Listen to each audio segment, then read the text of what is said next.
प्रिय छात्रों नमस्कार। आज के इस वीडियो में आप सभी का स्वागत है। आज के इस वीडियो में हम लोग देखने वाले हैं क्लास 10th का जो हिंदी का वर्णिका का जो सेकंड पार्ट है, जिसका कि नाम है ढहते विश्वास, जिसके कि लेखक सात कौड़ी होता जी है। इन्हीं का हम लोग आज इस पार्ट को ही हम आज लोग एक्सप्लेन करने वाले हैं, पढ़ने वाले हैं। तो आप लोग को बता दें कि यह जो चैप्टर ढहते विश्वास है, यानी चैप्टर से ही सुनने में लग रहा है ढहते विश्वास, यानी किसी का जो है कि विश्वास भी धीरे धीरे क्या हो जाता है, ढह जाता है, यानी ख़त्म हो जाता है। वैसी कहानी इस आज के इस वीडियो में हम लोग देखने वाले हैं। ये जो कहानी ढहते विश्वास है दोस्तों, इसको जो लिखा गया है सात कौड़ी होता जी ने इन्होंने लिखा है। इन्होंने इस कहानी में बताया है कि एक दीनहीन महिला, एक गरीब महिला जो प्राकृतिक प्रकोप यानी बाढ़ के कारण उनकी समाज की जो दशा होती है, उनके ऊपर क्या बीतता है, उसके बारे में यहाँ उड़ीसा के जनजीवन का उन्होंने इसमें चित्रण किया है सात कौड़ी होता जी ने, कि बाढ़ आ जाने के बाद जो है कि देश गांव की स्थिति क्या हो जाती है उड़ीसा राज्य की। इन्हीं के बारे में, इन्हीं सब बारे में हम लोग आज के इस वीडियो में डिस्कस करने वाले हैं। तो चलिए स्टार्ट करते हैं। यहाँ पर पहला जो हम लोग देखेंगे, लेखक परिचय जान लेते हैं। लेखक के बारे में जानना बहुत जरूरी है, क्योंकि लेखक से भी क्वेश्चन पूछा जाता है। लेखक जो इनका है ढहते विश्वास का, हुआ है सात कौड़ी होता। इनका जन्म की बात किया जाए दोस्तों, तो इसका जो जन्म हुआ था उड़ीसा के मयूरभंज स्थान में। कहाँ हुआ था? उड़ीसा के मयूरभंज स्थान में 1929 ईस्वी को हुआ था। 1929 ईस्वी को इनका जन्म हुआ था। इसके बाद में हिंदी अनुवाद जो किया इनका ढहते विश्वास का, राजेंद्र प्रसाद मिश्र ने। उसके बाद यह उड़ीसा साहित्य के प्रमुख कलाकार हैं सात कौड़ी होता। शिक्षा प्राप्ति के बाद इन्होंने सर्वप्रथम भुवनेश्वर में भारतीय रेल यातायात सेवा के अंतर्गत रेल समन्वय आयुक्त के पद पर नियुक्त हुए। यानी ये रेल विभाग में भी गए सात कौड़ी होता जी, भुवनेश्वर में, जो कि उड़ीसा की राजधानी है।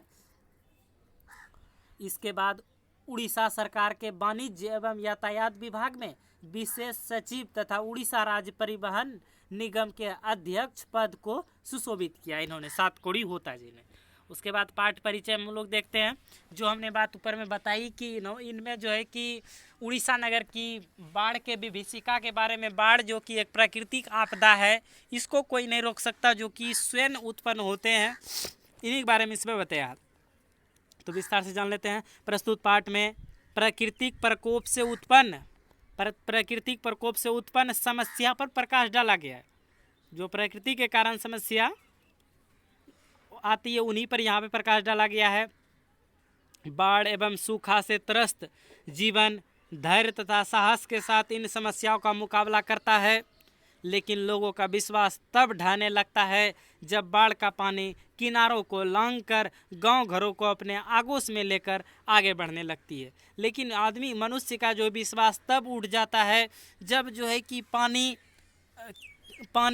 बाढ़ का पानी किनारों को लांघ करके नदी का गांव घर को अपने आगोश में लेकर आगे बढ़ता है, तो लोगों का भरोसा टूटने लगता है। यानी मनुष्य का जो है भगवान पर से भी भरोसा उठने लगता है।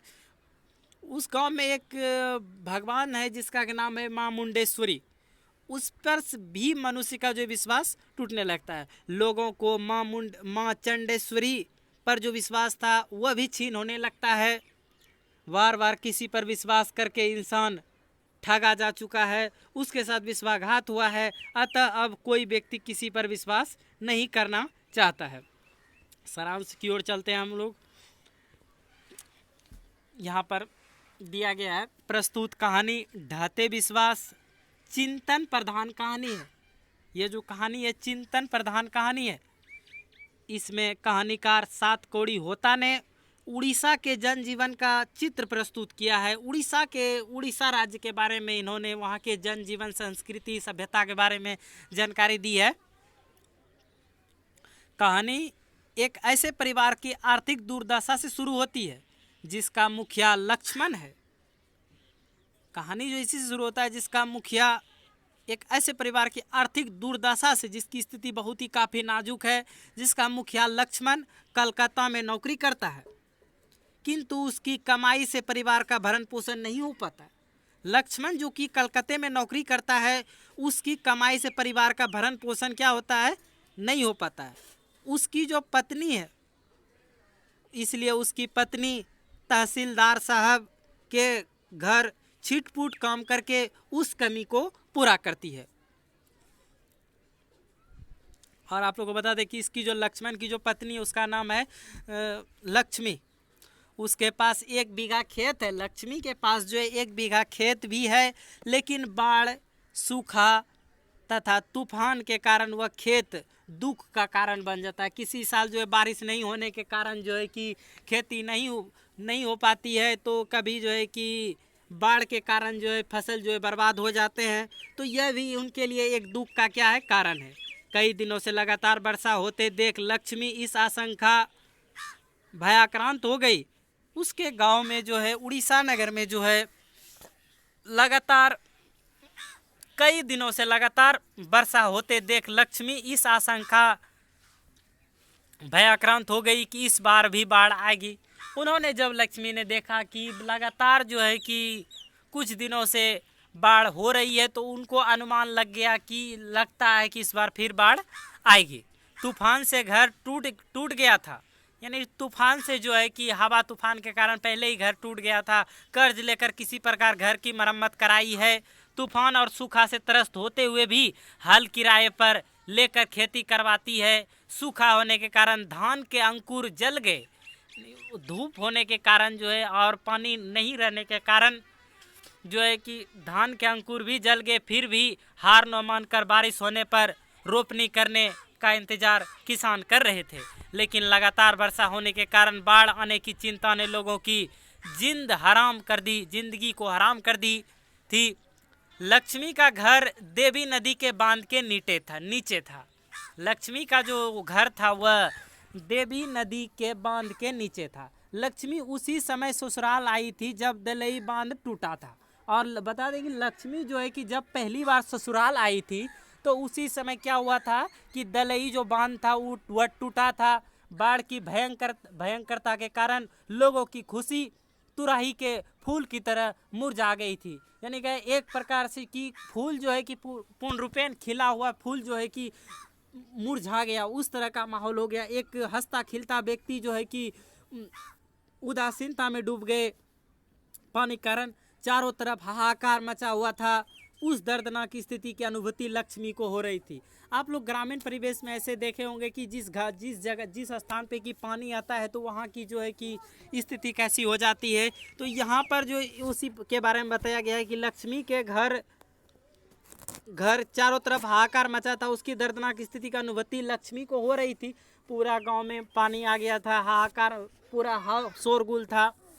इसलिए वह यह सोचकर सिहर उठती कि यदि पुनः दलई बांध टूट जाए तो इस विपत्ति का सामना वह कैसे कर पाएगी, क्योंकि तूफान और सूखा ने कमर तोड़ दी है। पति प्रदेश में है, 3 बच्चे हैं। यानी यह सोच रही है कि इस बार भी अगर दलई बांध टूट गई तो क्या होगा, कौन जो है कि देखभाल करेंगे। क्योंकि जब पहली बार ये ससुराल आई थी अपने, तो यहाँ पर उन्होंने अपने पति, अपने ससुर, ये सभी साथ में थे, तो शायद उतना समस्या का सामना नहीं करना पड़ा था। लेकिन इस बार क्या है कि वे सोच रही है कि उनका जो पति है वे भी जो है यहाँ पे नहीं है, अकेले, और ऊपर से 3 बच्चे हैं। उसका जो है कि वे किस तरह से इस पानी का जो है सामना कर पाएगी, वे ये सभी बातें सोच रही थी। और आगे लक्ष्मी वर्षा की निरंतरता से भीषण बाढ़ आने की बात सोचकर दुखी हो रही थी। लक्ष्मी जो है कि निरंतर बारिश के भीषण बाढ़ आने की बात सोचकर दुखी हो रही थी। उसके पति लक्ष्मण कलकत्ता की नौकरी से कुछ पैसे भेज देता था और वह स्वयं तहसीलदार का छिटपुट काम करके बच्चों के साथ अपना भरण पोषण कर रही थी। भूमि की छोटा टुकड़ा तो प्रकृति प्रकोप से ही तबाह रहता था। 1 बीघा जो उनके पास जमीन था, कभी सूखा से ग्रस्त तो कभी बाढ़ से ग्रस्त के कारण जो है कि उनका जीवन ही बहुत ही जो है कि संघर्षमय बीत रहा था, और किसी तरह से जो है वे अपना पूर्ति कर पा रहे थे। आगे चलते हैं। दलई बांध टूटने की विभीषिका से वह पहले ही देख चुकी थी। यानी जब ये पहली बार ससुराल आई थी तो इन्होंने देखा था कि यहाँ पर वे टूटे थे, तो उनकी स्थिति इन्होंने उनके माइंड में इमेजिंग बन चुका था चित्र की किस तरह का विभीषिका का सामना करना पड़ता है जब बांध टूट जाते हैं। वह भयानक अनुभूति रह रह कर जाग उठती थी। उन्हें जो एक वे दिन याद आने लगते थे कि किस तरह से जो है कि जब बांध टूटे थे तो मनुष्य का स्थिति किस तरह का जर्जर हो गया था। यह बातें उन्हें बार बार जो है कि जाग उठती थी। तूफान, सूखा और बाढ़, इन तीन प्राकृतिक विपदाओं से कौन रक्षा करे? तूफान से, सूखा से और बाढ़ से।